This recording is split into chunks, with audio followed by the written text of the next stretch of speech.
All right, good afternoon, everyone. I think we are live here from ClinEdge. Thanks for joining our webcast series, Speaking of Clinical. So today what I'm going to be doing is talk to you about getting in with those elusive top 5 CROs that are really dominating the sector right now in terms of new clinical trials in just about every therapeutic area. So hopefully, whether you're a newer site that wants to get your foot in the door with any one of these top 5 companies, or more of an established site that's really looking to get to that partnership level, hopefully you can walk away today and find some of these tips and strategies useful. And of course, this is supposed to be a bit more interactive, so certainly ask questions as we go, and I'm happy to answer them. Okay, so just to kind of dive in, so let's talk first about the landscape right now and what that kind of looks like in terms of these top 5 companies. So I think that everybody pretty much knows or is becoming aware that the revenue gap continues to increase between these mid-size and large CROs, and that all of the consolidation happening has really changed who these top 5 CROs are over the past few years. Mid-size CROs have historically really thrived on partnering with small to mid-size biopharma clients. Now, if you actually look at the data, small to mid-sized biopharma clients are actually beginning to make up more and more of these larger CROs' revenue base. So in light of all of this consolidation happening, how can we create relationships or quote unquote get in with these top companies who are really dominating the market? And I think if you're asking this question, you're thinking about this question, it's a really important and smart question to be asking right now, because not only are all of these trial opportunities coming from really the small group of clients, but especially right now, as a lot of them are undergoing a lot of internal restructuring with all of this consolidation and transactions happening. So it's a really good time to understand, how are they structured internally? What are they really looking for out of their site partners?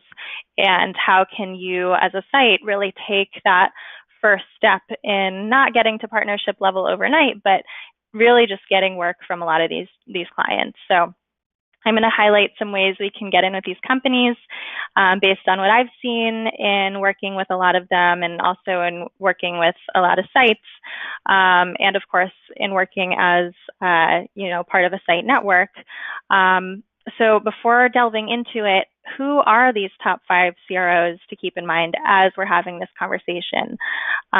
So I'm just going to kind of list them out for you, and this is based on revenue data that you can just find online. I don't think any of these will be particularly shocking or surprising to anybody, but just to start off, so the first one, number 1 on the list, is IQVIA. Formerly known as, of course, as Quintiles IMS. Then we have Covance/Chiltern, Parexel, PPD, and then Syneos Health, formerly known as INC Inventive. So that is kind of who we're going to keep in mind as we're talking about these top 5 companies. And I should also preface this by saying there's really no perfect formula to developing a strong relationship with any of these companies. It's really just a combination of all of these kind of tactics that I'm going to get into in a few moments. But I will say that above anything else, there's no method, but being persistent, like any other business development venture, is really the most key thing, and really not stopping until you do get in with these companies and you do get the work that you're looking for and reach out to the contact that you're looking to reach out to. So I'm going to hit on my first point pretty quickly, because I know it might be met with some eye rolling out there, but I will say to get into each of these major CROs databases is a really important first step, especially for newer sites or sites that haven't particularly worked with a lot of these companies in the past. I know that, sometimes it feels like you're putting your name into kind of a black hole. You might not hear from anybody, but it is really, really important. And, although these CROs are seeking more strategic relationships with sites now, unless, it's less transactional in many ways, many of them still tap into these databases for a lot of their trials. So, and if some of you are scratching your head and wondering what I'm talking about, every CRO, it doesn't have to be just these top 5 CROs, has a portal on their website that is specifically for entering your investigator information. It's basic information about your PI. I guess I shouldn't say basic. It can be, some of them may ask even for, detailed enrollment metrics and so forth. But there's almost always a link on the main page of the CRO website where you'll be directed to fill out a form that really details your site information. And it's something that we as a network try to update for our sites on a yearly basis, which I definitely recommend doing if you're not part of a network to do it on a continuous basis. And especially now when a lot of these companies, again, have gone through these acquisitions and mergers, they're updating constantly what kind of data they're looking for and how they're collecting that data. So like I said, I'll keep this section short, but I'm just going to highlight some quick strategies to really maximize your potential to gain a study from inputting your information into an investigator portal. So the first one is you do not have to list the contact information for your PIs.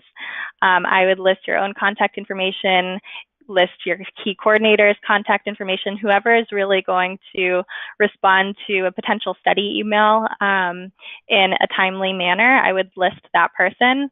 So I would hold off on listing the PI unless he's the main contact for all study inquiries.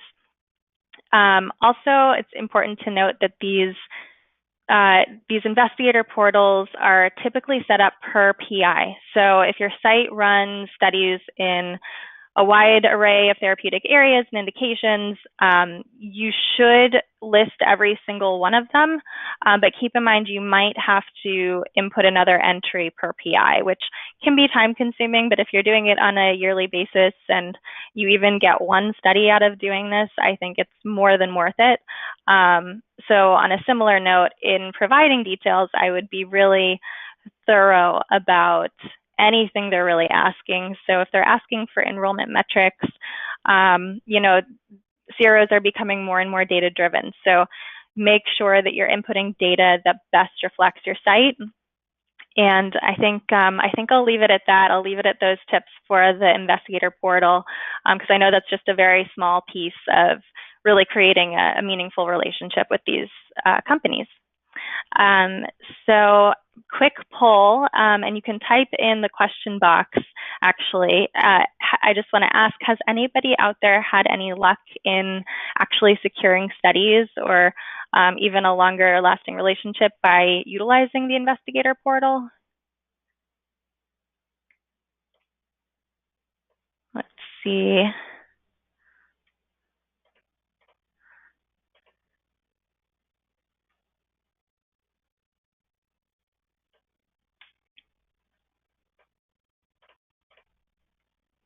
Okay, it looks like a few, but not a ton of luck. Okay. So yeah, like I said, it's just one kind of piece of the puzzle, but I think it's definitely worth noting. So I'm going to move on now to how we can begin to get to that higher level strategic partnership with these large CROs, which again is what more and more of them are seeking today. I think what they're realizing is that the more transactional relationships that they had with sites in the past might not be entirely conducive to efficient work or to predictable results or really to any kind of long-standing collaboration. So what they're doing now, as many of you probably know, is they're creating a lot of these top-tier or go-to site groups Just as an example, INC or Syneos Health has their Catalyst site network. IQVIA has their Prime sites. Parexel has their Strategic Site Alliance, and so forth. And again, getting to that partnership level doesn't happen overnight.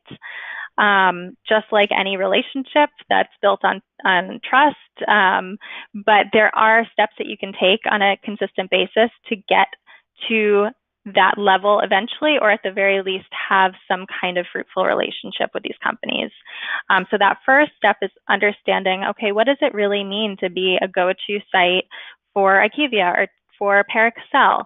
And we, of course, don't have to go into detail on each of these companies' core values, but because ultimately it's the same across the board. They're looking for high-performing sites, and well, what does that actually mean? So there really, you could simply break it down into two areas, but quick startup is going to be one of them. And here we're not just talking about the time between an executed contract and when the first patient's enrolled, but really everything combined. So how quickly is a site getting back to us, with a CDA? How quickly is a site getting back to us with a feasibility, a contract, a budget?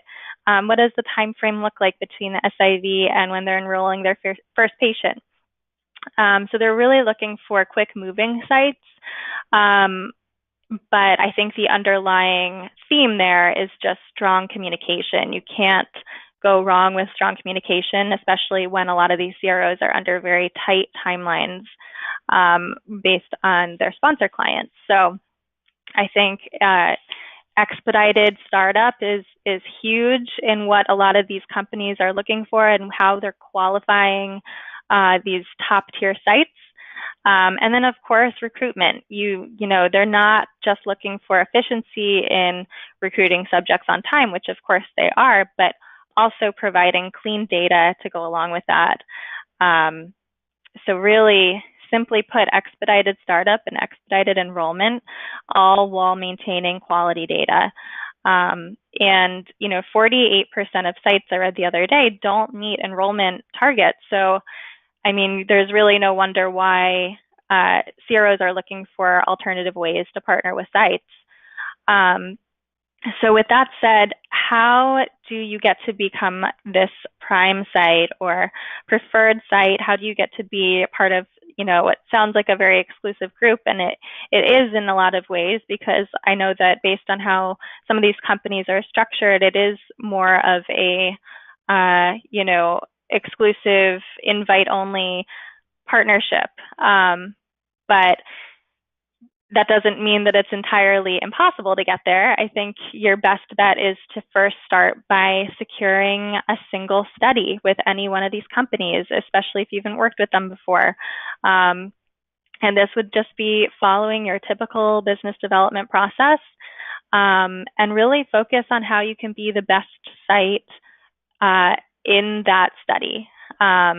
Be very quick to respond to your CRO contacts. Make sure that you have a good recruitment plan lined up ahead of time prior to taking on the study. That's another big thing. Make sure that any one study that you're taking with these companies is something that that you could knock out of the park and impress them with.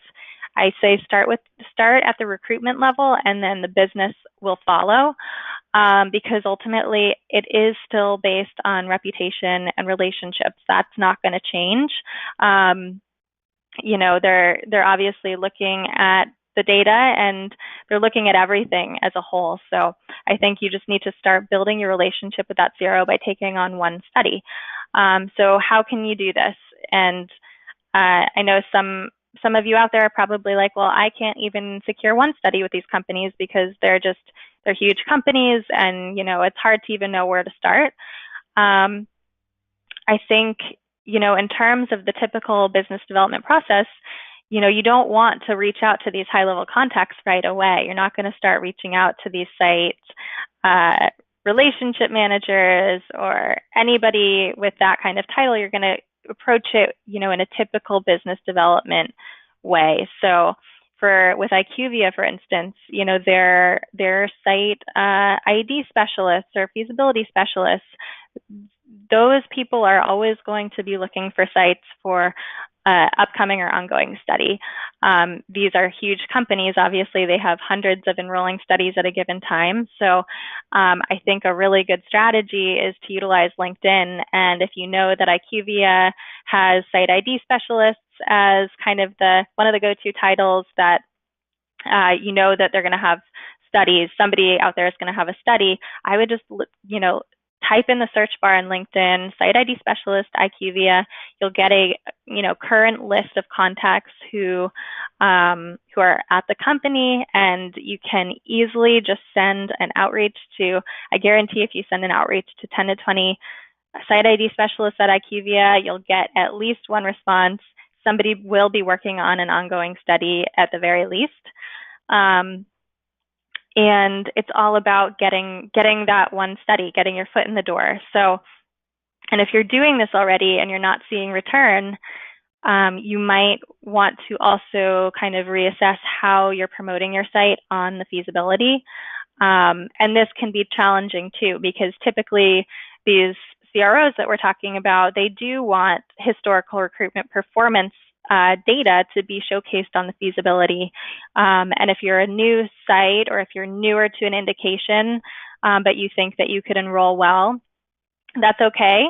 Don't ever put 0 or no or leave a question blank on the feasibility questionnaire. And I have given presentations just on feasibility strategies, which again, I'd be happy to answer questions on. But instead, of putting a 0, highlight your recruitment potential. I think there's always room to elaborate and go into more detail. If you feel that you have good potential, I think that makes a huge difference. And the fact that CROs are very data driven can make that daunting for new sites. But if you think about it, it makes more sense for a CRO to take on a site with promise, or take a chance on a site with promise, than it would to continue to work with a more experienced site that has consistently underperformed.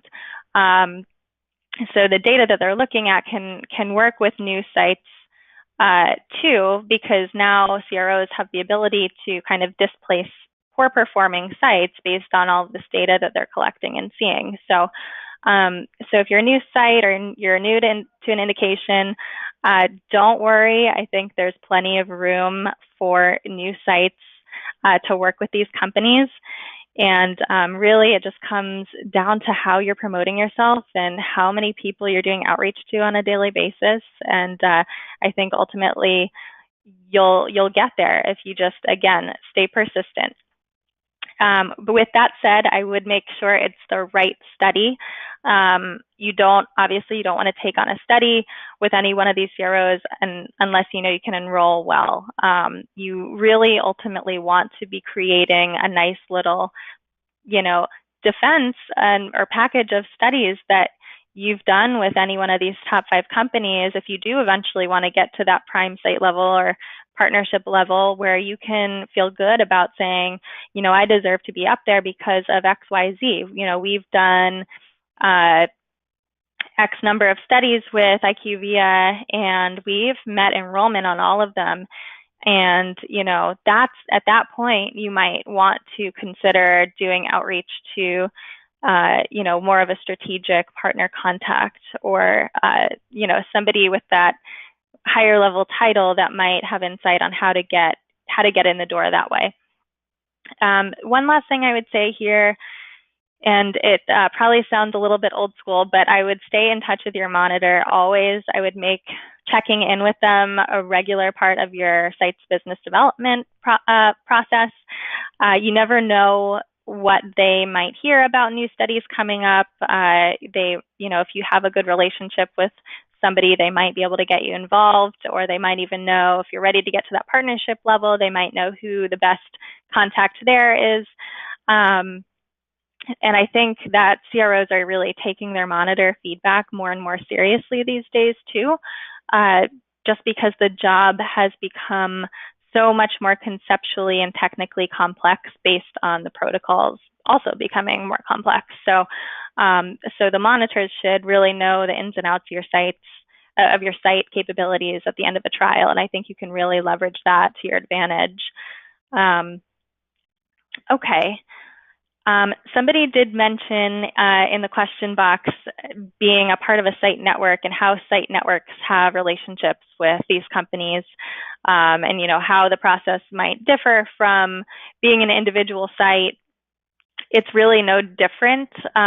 It's kind of it's obviously on a larger level, but I think being part of a site network, and I can obviously really only speak to ClinEdge, but I think it's a great way to get your foot in the door with any of these top 5 CROs, because just as CROs are turning to sites to have strategic partnerships with, they're also turning more and more to networks, because they have access to this very therapeutically, geographically diverse group of high-performing sites, and oftentimes they have access via one contact. So it's kind of the best of both worlds. But and also having one contact, that automatically kind of streamlines communication. And overall, I think there's like an overall willingness to collaborate in the most efficient way possible with a network. So I think joining a network or being part of a network certainly can give a site an edge with in terms of getting in with these companies. And also the quality of the sites in the network should theoretically be higher. And again, only speaking to ClinEdge, but we do have a vetting process for every new site that we take on. And we're looking at a lot of the things that CROs are actually looking at: enrollment history, historical relationships with sponsors, the strength of their communication, that's probably the biggest one, and other standards. So this is in part how we're able to promote our sites to these CROs as well. And then also CROs are probably going to take a chance, or they're more likely to take a chance on a new site that is part of a site network, if the network relationship is one that's built on trust and longevity and there's a history there. I know, just speaking from personal example, a lot of our CRO contacts are, or I shouldn't even say contacts, I should say partners, because that's really what they are at this point. They're more willing to bend the criteria based on what a study team might be looking for, because they do trust our recommendations, just having had the experience in working with us for so long. So I think that's a really good point, that the process can be very similar with networks. And I do think it gives sites, that extra opportunity to get their foot in the door.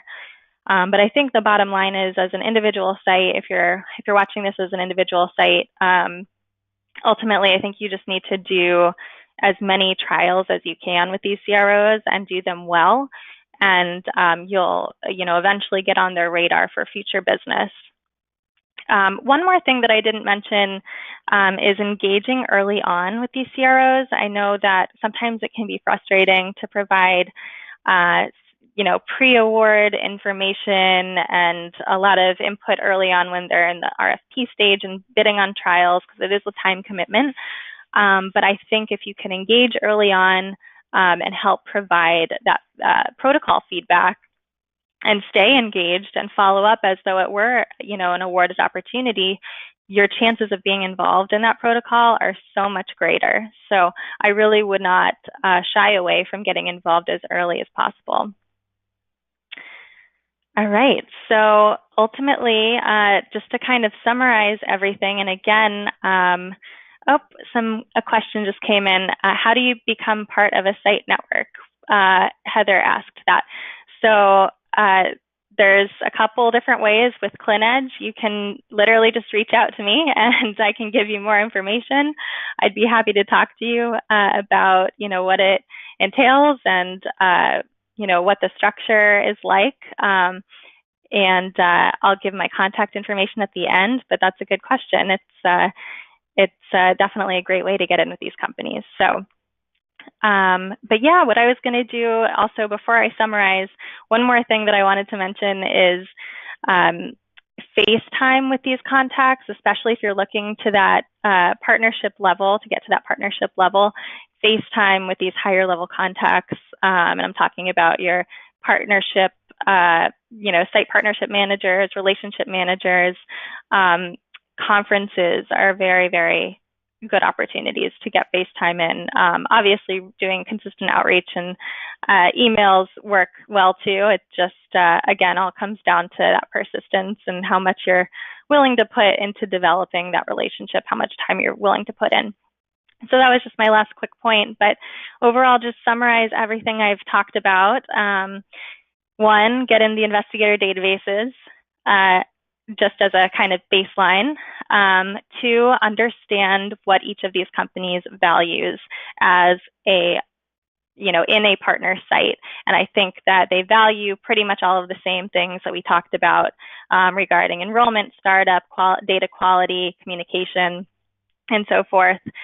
I would also say do trials with these companies via your regular business development process and do them well. Keep track of all your successes so that you can showcase them if you're not already keeping track of that. And then once you feel like you're ready to get to that next level, do a different kind of outreach. Look to those other high-level contacts, network as much as you can, ask other sites who are part of IQVIA's Prime group or INC's Catalyst group. Ask them, how did they get approached, or how did they come across that opportunity? And I think ultimately the goal is to allow for regular work to just flow through the door from all of these companies where they're coming to you with trials, and that's ultimately what every site wants, right? Is just predictable, regular work. I think that's just totally invaluable to a site's overall well-being, and I think probably everybody agrees with me there. So just to wrap up, hopefully everyone listening took away some good points. Hopefully it doesn't still feel like a totally daunting task to get into these big companies. And again, I'm happy to answer any follow-up questions via email if you want to email me, and we can connect offline too. My email is mallory@clin-edge.com. And thank you so much again for joining. Have a great day.